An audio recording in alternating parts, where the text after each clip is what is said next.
배우가 연기를 할 때 타성에 젖어서 이 대사를 할 때 뒤에 어떤 상황이 펼쳐질 걸 뻔히 보이는 연기, 그런 걸 하면 그 배우들의 연기를 누가 보겠냐고요. 그런 배우를 우리가 이제 똥배우라고 하죠. 똥배우. 여러분들이 이제 대사 분석 같은 거 할 때 이 작품의 목적이 뭐다, 이 작품의 초목적이 뭐다, 이 대사의 목적이 뭐다, 이 대사의 의도가 뭐다, 이 인물의 목적이 뭐다, 이 인물의 의도는 뭐다, 이런 것들을 갖다 여러분들 분석을 해요. 이제 그걸 분석을 해놓고 나면 이제 다 알아. 그래서 작품의 주제를 보여주려고 연기를 하거나, 작가의 주제를 보여주려고 한다고 하거나, 작가의 의도를 보여주려고 한다고 하거나, 아니면 연출의 의도를 보여주려고 한다고 하거나, 이러면 연기는 망하는 거죠. 뻔히 보이는 연기가 되는 겁니다.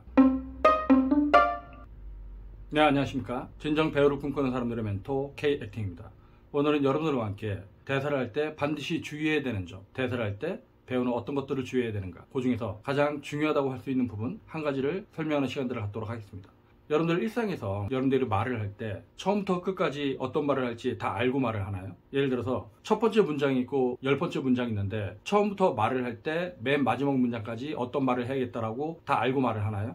그렇진 않죠. 네, 저도 지금 제가 동영상을 찍으면서 어떤 원고도 없이 찍는 거기 때문에 제가 다음에 무슨 말을 해야 될지 잘 모릅니다. 근데 말을 하면서 생각하는 거죠. 그러니까 생각을 해놓고 말을 하는 경우도 있지만 대부분 생각을 해놓고 말을 하는 경우도 크게 개념적으로 이런 내용의 말을 해야겠다라고 생각을 하지만 말을 하면서 생각하면서 말을 하는 거예요. 우리는 어렸을 때부터 이제 언어 능력을 학습하면서 자라왔었기 때문에 내가 어떤 개념이 있으면 그 개념을 바탕으로 내가 이 내용을 말해야겠다고 한다면 그 말을 하는 와중에 내 논리적인 구조를 가지고 내 사고, 내 의식의 흐름이 반영돼서 말로 나가는 겁니다. 즉, 내가 이 말을 할 때 다음에 무슨 말을 할지 전혀 모르죠. 근데 어떤 맥락으로 갈지는 알고 갑니다. 근데 여러분들이 연기를 할 때는 어떻게 돼요? 대사가 써있죠. 대사가 작가가 써놓은 대로 희곡에 쭉 써있습니다. 아니면 시나리오에 대사가 쭉 써있어요. 그러다 보니까 발생하는 문제가 뭐냐면 여러분들은 이 첫 대사를 할 때 숨도 안 쉬고 다음 대사까지 가요. 즉 일필휘지, 한 방에 쭉 가는 겁니다.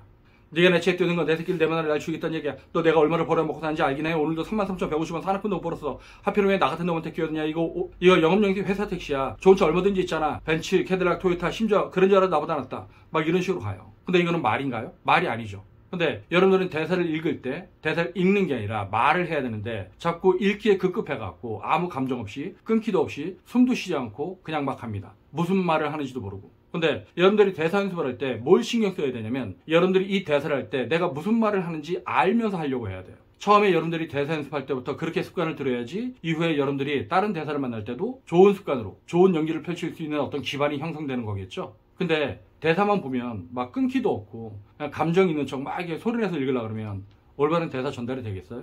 그래서 숙련된 배우들은 대사를 보면 자기가 이 대사를 하면서 어떤 느낌인지, 어떤 맥락인지, 어떤 흐름인지, 그리고 상대방과 어떤 관계 속에서 말을 하는지 파악하면서 하려고 해요. 즉, 네가 내 차에 뛰어든 건 내 새끼들, 내 마누라, 날 죽이겠다는 얘기야. 너 내가 얼마를 벌어먹고 사는지 알기나 해? 오늘도 33,150원 산악금도 못 벌었어. 야, 하필 왜 나 같은 놈한테 끼어드냐? 이거 영업용 회사 택시야. 좋은 차 얼마든지 있잖아. 벤츠, 캐딜락, 토요타. 이렇게 해서 이 대사를 자꾸 되새김질 하려고 하죠. 이 대사를 내 걸로 만들려고 하기 위해서 이 대사의 내용이 어떤 내용인지 파악하면서 하려고 합니다.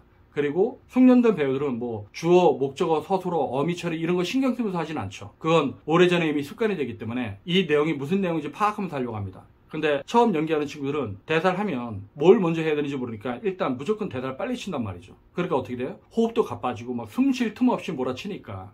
근데 이런 식으로 이제 접근하면 안 좋고요. 그리고 이제 또 뭐냐면 만약에 이제 연극의 경우로 예를 들게요. 연극의 경우로 예를 들었을 때 관객들은 이 공연을 처음 보러 와요. 근데 이 관객들은 정말로 순진무구하기 때문에 내가 오늘 보는 이 공연의 무대 위에 선 배우들, 그들에 대한 절대적인 믿음을 갖고 공연을 보게 됩니다. 근데 그 관객은 이 공연을 처음 보는 거예요. 근데 배우들은 이 대본을 갖고 한 2달 정도 연습을 했고 오늘 만약에 공연을 하는 게 뭐 1달 정도 됐어요. 그러면 이 배우는 이 대사 다음에 무슨 대사가 나오고 이 공연의 끝이 어떻게 되는지 다 알겠죠. 그러면 그걸 다 아는 것처럼 뭐 도사처럼 만약에 자기가 맨 마지막 장면에서 죽는 역할이면 죽을 놈처럼 연기하거나 그러면 되겠어요? 그러면 연극을 보는 재미가 없잖아요. 연극을 본다고 하는 건 지금 이 대사 다음에 어떤 장면이 벌어질지 몰라야지, 그러니까 예측 불가능해야지 어떤 재미를 갖고 보는 건데 예측이 가능해. 저 배우가 대사하는 거 딱 보면 뒤에 무슨 장면이 벌어질지 뻔히 보여. 이런 연극을 누가 보겠냐고요. 영화도 마찬가지죠. 영화나 드라마도 보면은 만약에 미스테리물, 스릴러물 같은 경우는 만약에 살인사건이 초반에 벌어져요. 그럼 용의자가 되게 많아. 용의자가 되게 많은데 제가 범인이야 라고 생각을 했는데 영화가 끝날 때 제가 범인이야. 이게 뻔히 보여요. 그럼 이걸 누가 봐? 그러니까 작가들은 애초에 관객들을 혼란스럽게 하기 위해서 용의자를 여러 명을 두고 혼란스러운 구조를 막 가져가잖아요. 이것들이 왜 그런 거냐면 드라마를 예측 불가능한 상황에 두고 관객들하고 심리 싸움을 하는 거거든요. 그래야지 관객들이 돈을 내고 보는 재미가 있죠. 근데 배우가 연기를 할 때 타성에 젖어서 이 대사를 할 때 뒤에 어떤 상황이 펼쳐질 걸 뻔히 보이는 연기, 그런 걸 하면 그 배우들의 연기를 누가 보겠냐고요. 그런 배우를 우리가 이제 똥배우라고 하죠. 똥배우. 그래서 여러분들이 이제 대사 분석 같은 거 할 때 대학에서도 마찬가지죠. 뭐 이 작품의 목적이 뭐다, 이 작품의 초목적이 뭐다, 이 대사의 목적이 뭐다, 이 대사의 의도가 뭐다, 이 인물의 목적이 뭐다, 이 인물의 의도는 뭐다, 이런 것들을 갖다 여러분들 분석을 해요. 이제 그걸 분석을 해놓고 나면 이제 다 알아. 그래서 작품의 주제를 보여주려고 연기를 하거나, 아니면 작가의 주제를 보여주려고 한다고 하거나, 작가의 의도를 보여주려고 한다고 하거나, 아니면 연출의 의도를 보여주려고 한다고 하거나, 이러면 연기는 망하는 거죠. 네, 뻔히 보이는 연기가 되는 겁니다. 가끔 어떤 학생들이 저는 근데 인물의 목적이 이런 거기 때문에 대사를 이렇게 하려고 하고요, 그리고 이 대사의 목적은 이런 거기 때문에 뭐 이렇게 하려고 합니다, 이렇게 자기 논리를 펼치는 경우들이 있거든요. 근데 우리가 일상을 살아갈 때 어떤 말을 할 때 내 목적 보여주려고 말을 해요? 내 어떤 의도를 보여주려고 말을 해? 뭐 가끔은 내가 제 의중을 알려고, 제 의중을 알아채기 위해서 말을 돌려가게 하는 경우들이 있죠. 너 어저께 뭐 했어? 응? 나 어저께 집에서 그냥 컴퓨터 했는데? 저녁 8시쯤에? 저녁 8시? 뭐 그랬던 것 같아. 아, 그랬구나. 근데 왜? 아니야, 그냥 뭐. 근데 만약에 이 친구가 자기의 여자친구가 저녁 8시에 다른 남자를 만나는 걸 다른 친구한테 들어서 알고 있어요. 그래서 이렇게 이제 떠보는 건데, 근데 이 여자친구는 이 친구가 그걸 모를 거라고 생각하고 거짓말을 하는 거죠. 그리고 자기를 떠본다고 생각하지 않고 자기는 이제 거짓말을 하는 건데, 거짓말을 잘 못하는 친구들은 막 당황해서 나 컴퓨터 있었는데 뭐 이렇게 얘기하는 경우도 있겠지만, 물론 이렇게까지 편하게 말을 하는 경우는 없겠죠. 이건 이제 시트콤 같은 거 보면은 뭐 이렇게 뻔히 보이는 그런 연기할 때 이제 쓰는 코드인 거고, 그러니까 너무도 능청스럽게 거짓말을 잘 하겠죠. 근데 이 친구는 그거 물어볼 때 제가 어저께 저녁 8시에 컴퓨터를 한 게 아니라 다른 거를 하고 있었다라고 하는 걸 알고 있기 때문에 물어보는 건데, 그 친구가 그렇게 얘기하니까 자기 이제 떠볼 때, 근데 만약에 이제 떠보는 거니까 애초에 이 목적, 의도를 명확하게 알면, 너 어저께 저녁에 뭐 했어? 8시에? 다 알아. 나로부터 도망가지 마. 나는 그 정보를 다 알고 있어. 8시 뭐 했어? 나 컴퓨터 했는데? 컴퓨터를 했어? 이렇게 되면 그 의중을 떠보는 게 아니라 너무 노골적으로 하는 거잖아요. 즉, 여러분들이 대사를 할 때 뒤에 부분을 알고 그 아는 걸 보여주는 연기를 한다고 하는 건 뭐냐면, 연기를 너무 액면으로 보여주는 거예요. 자꾸 연기를 표피적으로 접근한다고 하는 거죠. 이거를 우리가 상투적인 연기, 껍데기 연기, 뻔히 보이는 연기, 뭐 이렇게 이제 표현을 하는데, 여러분들이 대사를 접근할 때 그렇게 접근하는 경우들이 많이 있다는 거예요. 즉, 배우가 대사를 한다고 하는 건 뭐냐면, 이 대사를 바탕으로 내가 이 대사를 체화를 해서 내 걸로 만들어서 이 인물이 가짐직한 어떤 의식의 흐름의 변화, 의식의 흐름을 보여준다고 하는 건데, 여러분들은 대사를 갖다 통으로 외웠으니까 이 의식의 흐름을 보여주는 게 아니라 대사의 액면을 쫓아간단 말이에요.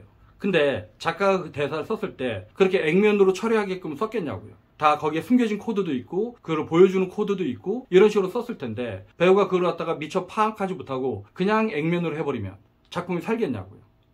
그러니까 배우의 연기는 뭐냐면, 내가 이 대사를 하는데 이 일이 지금 막 처음 벌어지는 것처럼 연기를 해야 돼요. 나는 이걸 2달씩이나 연습을 했기 때문에 뒤에까지 다 알아. 그렇고 막 1필시로 가는 게 아니라 계속 문득문득 꺾여야 돼요. 그러니까 저는 뭐 학생들하고 수업을 할 때 대사의 변곡점이라고 얘기하는데, 변하는 포인트들이 계속 있어야 돼요. 그러니까 매 문장마다 의식의 흐름이 바뀌는 거고, 그리고 문단이 바뀌는 부분에선 그 의식이 크게 바뀌는 거고, 감정도 바뀌는 거고, 내용도 바뀌는 거고, 다 바뀌는 거죠. 그렇기 때문에 문장이 바뀔 때 호흡이 바뀌어야 되고, 문단이 바뀌는 부분에선 호흡이 크게 바뀌어야 되는 거고, 내 의식의 흐름이 완전히 전환이 돼야 되는 거죠. 그래서 예를 들면, 그렇게 잘난 사람이 왜 자기 앞에 진실을 외면해? 자기 앞에 진실이 안 보여? 두 눈 똑바로 뜨고 봐. 안 보여? 자기를 끔찍히 사랑하는 사람의 진실, 그 진실은 왜 못 봐? 사랑이 자기 앞에서 이렇게 허덕이고 애원하고 울면서 목이 타게 갈망하고 있어. 대단한 걸 바라는 것도 아니야. 따뜻한 말 한마디, 진심에서 우러나오는 말 한마디. 그래, 널 사랑한다. 그 말 한마디도 못 해주면서 진실은 무슨 얼어 죽을 진실이야? 라고 문장의 흐름, 문단의 흐름, 뭔가 이렇게 크게 바뀌는 부분들이 있잖아요. 요것들에 대한 구분을 두고 나서 그 다음에 이거를 내 걸로 만들면서 내 의식의 흐름의 변화, 내 감정의 변화, 이것들을 보여줘야 된다고 하는 거죠. 근데 대본에 써있기 때문에 그렇게 잘난 사람이 왜 자기 앞에 진실을 외면해? 자기 앞에 진실이 안 보여? 두 눈 똑바로 뜨고 안 보여? 자기를 끔찍이 사랑하는 사람의 진실, 그 진실을 왜 못 봐? 사랑이 자기 앞에서 이런 식으로 하면 대사를 하는 의미가 없잖아요.